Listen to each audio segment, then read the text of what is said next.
Welcome guys, स्वागत है आपका हमारे पेज पर। आपके सामने इस चैप्टर की एक न्यू एक्सरसाइज 2.3 स्टार्ट हो चुकी है। इसका पहला सवाल है, अभी तक मैंने जो है बहुपद का मान ज्ञात किया, बहुपद की शून्य ज्ञात कीजिए। अब यहाँ पे हमें कोई एक एक्स्ट्रा व्यंजक दे रखा होगा, एक्स्ट्रा बहुपद दे रखा होगा और पूछा जाएगा कि ये बहुपद इसका गुणनखंड यानी इसका भाई लगता है या नहीं लगता। चलते इसका भाई किस प्रकार से लगेगा देखते सवाल में। ठीक है, उसने बोला है कि ये गुणनखंड इसका यानी ये जो है इसका भाई छोटा भाई है या नहीं, इसका भाई है या नहीं, इसका भाई है या नहीं, इसका भाई है नहीं। तो कैसे पता चलेगा? यानी इसका जो शून्य होगा वो इसके शून्य के यानी कि इसका शून्य अगर इसको जीरो कर दे तो इसी का शून्य इसको भी जीरो कर दे। तो देखते हैं, पहले इसका हम शून्य निकालेंगे इस वाले भाई का और फिर उसके शून्य का इसमें मान रखेंगे। अगर ये भी शून्य प्राप्त होता है तो ये इसका गुणनखंड यानी इसका भाई है, ये इसका भाई है। चलो वे देखते क्या करते हैं, सॉल्यूशन की तरफ बढ़ते। इसका x प्लस 1 बराबर 0 रखने पर, क्यों रखा मैंने x प्लस 1 बराबर 0? क्योंकि x प्लस के 1 एक बहुपद है कि व्यंजक है और इसका हमें शून्य निकालना होगा। क्योंकि इसका शून्य निकालना तब पड़ेगा तो मैंने इस छोटे भाई का शून्य निकाल लिया और उसका शून्य निकाल के इसमें रख देंगे और ये शून्य प्राप्त होगा तो ये बहुपद होगा, अन्यथा बहुपद इसका ये उसका गुणनखंड नहीं। क्योंकि जो ये गुणनखंड और ये गुणनखंड कब बराबर होंगे? जो इसका शून्य का वही इसके शून्य का होना चाहिए। नहीं, अब वो कब होगा? जब इसका इसमें मान रखेंगे 0 प्राप्त होगा तब। तो x प्लस के 1 बराबर 0 रखने पर तो क्या होगा? x बराबर प्लस के 1 इधर जाएंगे, किसको जाएंगे? माइनस के 1। ये x बराबर जो है माइनस के 1 आ गया। ये शून्य है इस वाले बहुपद का। अब इस वाले बहुपद का शून्य कितना है इसमें रखेंगे। अगर ये भी 0 प्राप्त होता है मान जो, तो ये भी इससे रिलेटेड है और ये इसका गुणनखंड हो जाएगा। चलते हैं अब इसकी इसमें वैल्यू पुट कराते हैं। क्या? x बराबर -1 एक बहुपद में रखने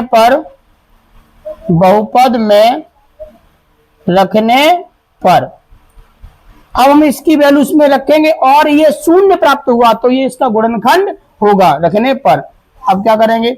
चलो रख दो x की वैल्यू -1 या पहले एक बार हम बहुपद जो है लिख लेते हैं। x³ प्लस के x² प्लस के x प्लस के 1 बराबर x की वैल्यू -1 पावर 3 प्लस x की वैल्यू कितनी है? -1 पावर 2 प्लस x की वैल्यू -1 प्लस 1। -1 का की तो -1 ही रहेगा क्योंकि मैंने आपको बता रखा बहुत पहले बहुत सारी वीडियो में कि माइनस पे पावर अगर ऑड नंबर में तो रिजल्ट माइनस का ही मिलेगा। Plus minus power even number में यानी 2 4 6 होगा तो प्लस का आंसर मिलेगा और पावर है ही नहीं तो आंसर जो चिन्ह है वही चिन्ह आएगा। प्लस और माइनस कर दें तो माइनस और आ जाएगा और प्लस के 1। अब देखिएगा -1 और +1, 1 रुपए कमाया और 1 खर्च कर दिया, कट गया यानी 0 बचेगा। फिर 1 कमाया फिर 1 खर्च कर दिया, कितना बचेगा? 0 यानी बराबर 0। देखिएगा यानी इस शून्यक ने इस वाले बहुपद के मान को 0 कर दिया है। इसका मतलब इसका शून्यक इसको 0 कर रहा है तो ये इसका भाई है यानी इसका रिश्ता जो है इसका गुणनखंड है। यहाँ लिखोगे बहुपद का आंसर लिख देंगे डायरेक्ट। अब हम इस प्रश्न का क्या, बहुपद का मान x बराबर -1 पर शून्य है, 1 पर शून्य है। बहुपद का मान x बराबर -1 पर शून्य है, अतः x प्लस 1 x³ प्लस के x² प्लस के x माइनस के 1 का गुणनखंड है। अब चलते हैं क्वेश्चन नंबर 2 की तरफ। ये आपका पहला क्वेश्चन हो गया। अब चलते हैं क्वेश्चन नंबर 2 को बनाते हैं। क्या है? जो चीजें यहाँ पर ली थी वही चीज यहाँ पर, यानी ये शून्य किसमें रखेंगे।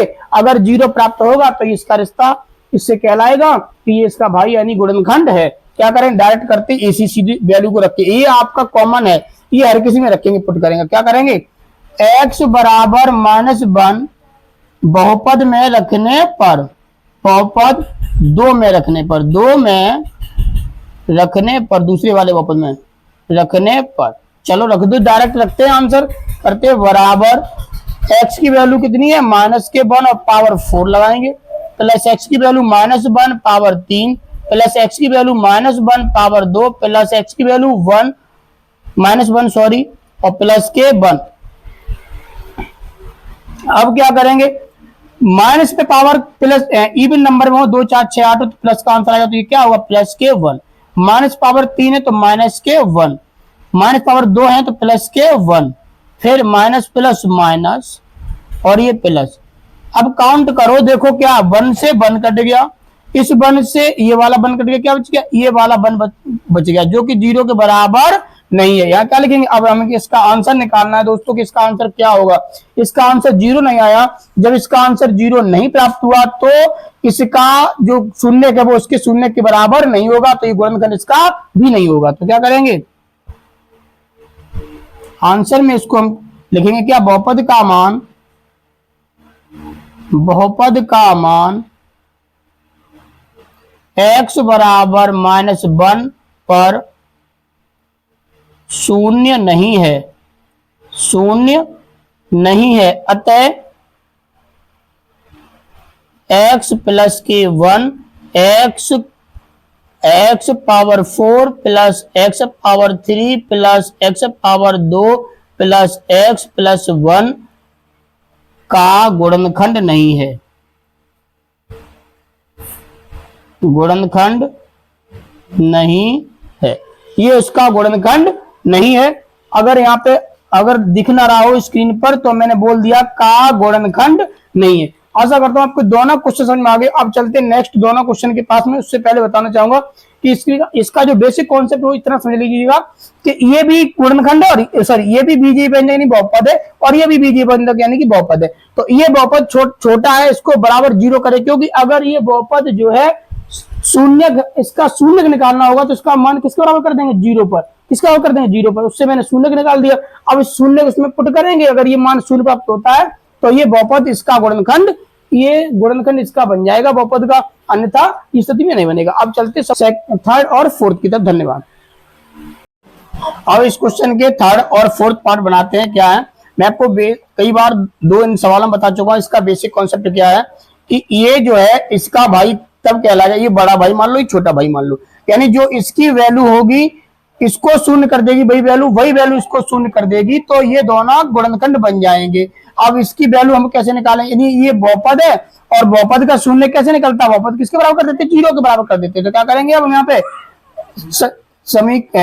आपको पार्ट थर्ड बनाना है तो पार्ट थर्ड में पहले बहुपद लिख लेते हैं, बहुपद हम लिख लेते हैं एक बार। ये मैंने बहुपद लिख लिया। अब क्या करेंगे, x प्लस के 1 बराबर 0 रखने पर क्योंकि हमें क्या निकालना है, इसका शून्य निकालना है, इस बहुपद का क्या निकालना है, शून्य। तो अब x का मान कितना आएगा, यहाँ से x का मान आ जाए पहले में, चलो कितना -1, ये x का मान आपका आ चुका है। अब चलते हैं इस x की वैल्यू बहुपद में रखेंगे, x बराबर -1 बहुपद में रखने पर, बहुपद में रखने पर अगर बहुपद में रखेंगे और ये शून्य प्राप्त होगा तो ये इसका गुणनखंड होगा, अन्यथा ये गुणनखंड नहीं होगा। रख दो तो -1 पावर 4 प्लस 3 इंटू एक्स की वैल्यू -1 पावर 3 प्लस के 3 इंटू एक्स की वैल्यू -1 पावर 2 प्लस के एक्स की वैल्यू -1 और प्लस के 1। ओके, अब क्या करेंगे, यहाँ पे -1 पे पावर 4 प्लस के 1 आ जाएगा, -1 पे पावर 3 तो -1 आएगा, 3 बन जाए 3 तो माइनस के 3 यहाँ पे आ चुका है। -1 पे पावर 2 है, प्लस का आंसर आ जाएगा, 3 बन जाए 3 हो जाएगा, प्लस के 3 हो गया, ये प्लस माइनस माइनस हो जाएगा और ये प्लस बचेगा। क्या काटेंगे, ये और ये कट गया, माइनस प्लस कैंसिल हो गया, 3 और 3 ये कैंसिल हो गया, क्या बचेगा रिजल्ट आपका, रिजल्ट आपके सामने क्या आ गया है, 1 आ गया, जो कि 0 के बराबर नहीं है। तो ये क्या है, इसका गुणनखंड नहीं है। लिखोगे क्या, ये इसका गुणनखंड नहीं, क्योंकि इसका शून्य इसको 0 कर रहा है इस वाले बहुपद को, लेकिन इसको 0 कर ही नहीं रहा है। तो क्या करोगे, यहाँ पे लिखोगे x बराबर, यानी आंसर लिखना आपको इस प्रश्न का, x बराबर -1 पर बहुपद शून्य नहीं है, पर बहुपद शून्य नहीं है, शून्य नहीं है, अतः ये पूरा का पूरा बहुपद लिखना चाहो लिख लो, नहीं सिर्फ बहुपद लिख दो, कोई दिक्कत नहीं। अतः यानी तीसरा वाला जो बहुपद है, अतः बहुपद या सॉरी यहाँ ऐसा नहीं लिखेंगे, क्या x प्लस के वन, अतः x प्लस के वन बहुपद, बहुपद कौन से वाले का, थर्ड वाले का, बहुपद थर्ड का गुणनखंड नहीं है, गुणनखंड नहीं है। अगर पहले वाले प्रश्नों में मैंने अगर नहीं की जगह पे रह कर दिया तो वहां पे सॉरी चाहूंगा कि वो हमें नहीं लिखा है।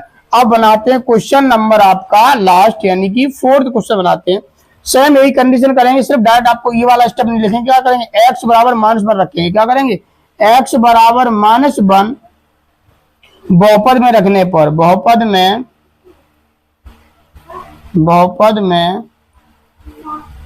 रखने पर, चलो बहुपद में रखते हैं और बनाते हैं इसको प्रश्न को। अगर इसका शून्य प्राप्त होता है बहुपद का मान, तो ये क्या है, इसका गुणनखंड है, अन्यथा गुणनखंड नहीं है। इसमें रखेंगे x की वैल्यू -1 और पावर कितनी लगी हुई है 3, प्लस x की वैल्यू -1 पावर कितनी लगी हुई है 2, फिर -2 प्लस के √2 इंटू x की वैल्यू कितनी है -1 और फिर प्लस के √2 बराबर -1 पे पावर अगर विषम संख्याएं होंगी तो क्या आएगा, -1 आंसर आएगा।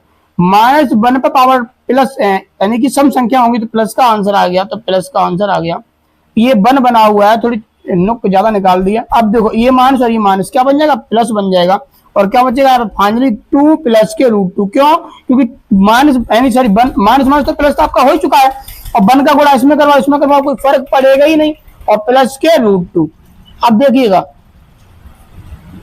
ये और ये आपको कैंसिल हो गया, 2 और 2 ये √2 पूरे √2 यानी ये जीरो बनेगा ही नहीं, किसी भी हालात में ये जीरो नहीं प्राप्त हो रहा है। तो क्या इसका आंसर आएगा, इसका आंसर लिखना आप लोगों को कि इसका आंसर जो है वो कितना बनेगा। अब आपको सिर्फ इसका आंसर निकालना है कि आंसर कितना होगा। आंसर करते हैं इसका, x बराबर -1 पर, x बराबर -1 पर बहुपद शून्य नहीं है, शून्य नहीं है, अतः x प्लस वन बहुपद कौन से वाले का, चौथे वाले का, बहुपद 4 का गुणनखंड नहीं है। आशा करता हूं कि आपको ये चीज जो है अच्छे समझ में आई होगी। पूरा का पूरा ये जो क्वेश्चन नंबर 1 था मैंने सही तरीके से व्यवहारिक तरीके से समझाया कि दो बहुपद दे रखे हैं, अगर एक बहुपद छोटा है उसको हमने शून्य निकाल दिए, क्योंकि शून्य कैसे निकलते, 0 के बराबर करने पर, तो मैंने शून्य निकाल दिए और फिर उसके दूसरे के शून्य मैंने उसमें रखे और उसका क्या निकाल लिया मैंने,